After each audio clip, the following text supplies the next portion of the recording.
Halo guys, kami dari kelompok 4 mempresentasikan tugas dalam mata kuliah Pendidikan Pancasila yang beranggotakan saya sendiri, Putri Tanzayana, dan ini rekan saya. Dan saya Febri Gesi, dan satu lagi rekan kami yang melalui virtual. Kami di sini akan membahas tentang Pancasila sebagai landasan etis dan filosofis dalam penegakan hukum di Indonesia. Pengertian Pancasila itu sendiri ialah sebagai gundam atau norma dasar yang menjadi sumber nilai, sumber moral, dan sumber hukum di Indonesia. Setiap proses penegakan hukum seharusnya mencerminkan nilai-nilai yang terkandung dalam kelima Pancasila. Yang pertama, konsep dasar Pancasila dalam sistem hukum. Di sini bagian yang A, Pancasila sebagai dasar negara.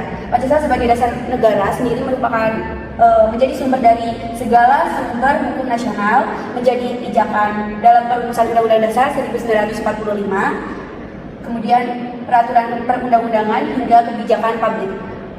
Dan Pancasila sebagai dasar negara itu melandasi arah pembangunan hukum yang humoris dan berkeadilan. Yang B, ada Pancasila sebagai ideologi negara, di mana Pancasila sebagai ideologi negara ini menyatu dalam nilai agama, budaya, dan norma masyarakat di Indonesia.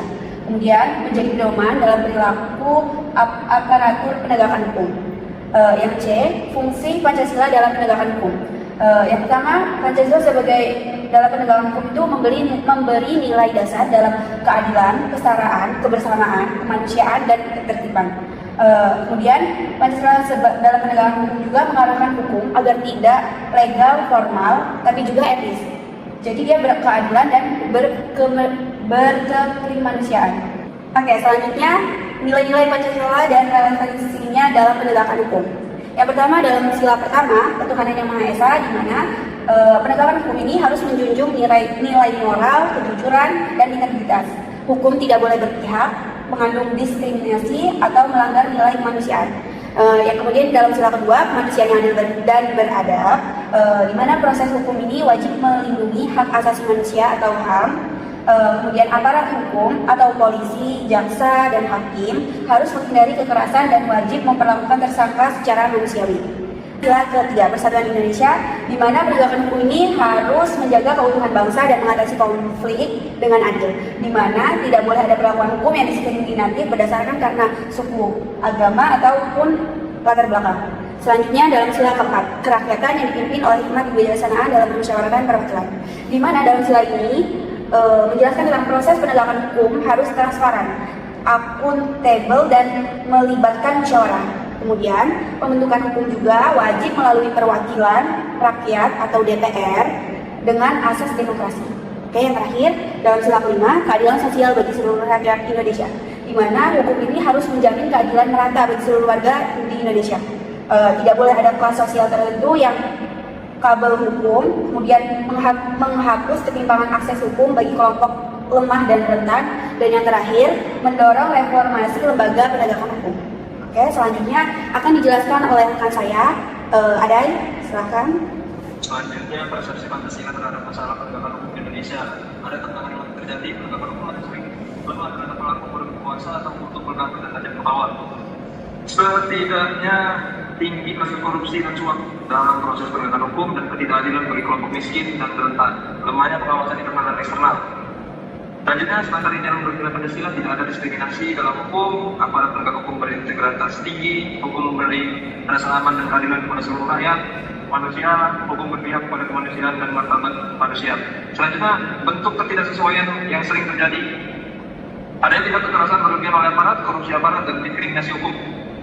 Baik, sebelumnya maaf karena rekan saya tiba-tiba hilang lost connection. Jadi akan saya lanjutkan untuk materinya, yaitu tentang persepsi Pancasila terhadap penegakan hukum. Persepsi Pancasila berarti bagaimana nilai-nilai Pancasila dipandang dan juga digunakan sebagai landasan untuk menilai keadilan dalam proses hukum itu sendiri. Pandangan masyarakat berdasarkan nilai-nilai Pancasila. Yang pertama yaitu ada integritas dari aparat hukum, di mana masyarakat menilai bahwa penegak hukum itu seharusnya bertindak jujur, yaitu sesuai dengan nilai ketuhanan, tidak menerima suap, tidak menyalahgunakan kekuasaan. Jika aparat hukum itu sendiri korupsi, masyarakat menilai bahwa nilai Pancasila tadi telah dilanggar. Dan yang kedua yaitu kesetaraan di depan hukum. Persepsinya di mana yang kaya dipenjara lebih ringan, yang miskin dihukum dengan lebih berat. Hal ini bertentangan dengan sila kelima yaitu keadilan sosial dan juga sila kedua kemanusiaan yang adil dan beradab.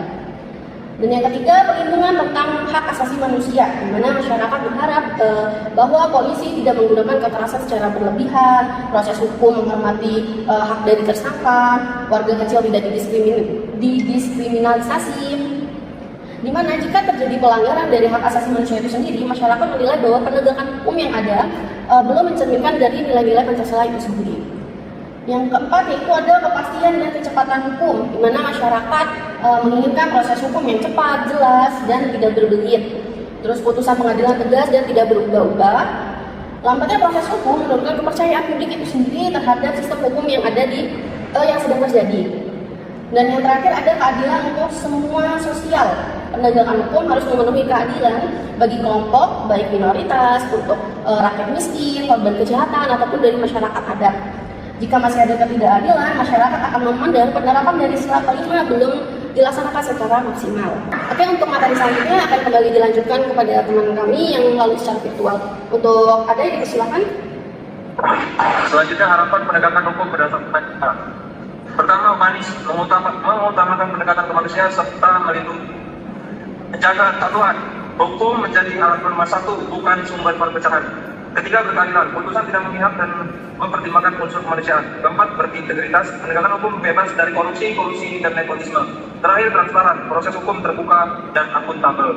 Saya lanjutkan yaitu tentang kesimpulan, di mana Pancasila adalah dasar moral dan etika dalam penegakan hukum. Penegakan hukum yang baik itu harus mencerminkan keadilan, manusiawi, transparan, dan tidak diskriminatif.